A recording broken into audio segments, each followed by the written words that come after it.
கரூர் மாயனூர் காவிரி ஆற்றில் 97,464 கன அடியாக நீர்வரத்து அதிகரித்துள்ளதால் விவசாயிகள் மகிழ்ச்சி அடைந்திருக்கிறார்கள்.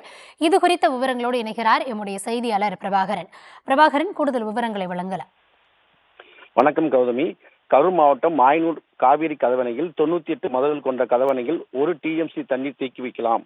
இந்த நிலையில் சேலம் மாவட்டம் மேட்டூர் அணையில் இருந்து நீர்வரத்து அதிகரிப்பால் அணையில் இருந்து காவிரி ஆற்றில் 1 லட்சம் கனஅடி தண்ணீர் உபரி நீர் வெளியேற்றப்பட்டு வருகிறது. இந்த நிலையில் கரூர் மாவட்டம் மாயனூர் காவேரி கதவணைக்கு நேற்று 27,106 கனஅடி தண்ணீர் வந்து கொண்டிருந்த நிலையில் நீர்வரத்து அதிகரித்து இன்று காலை நிலவரப்படி 98,934 கனஅடி தண்ணீர் வந்து கொண்டிருக்கிறது.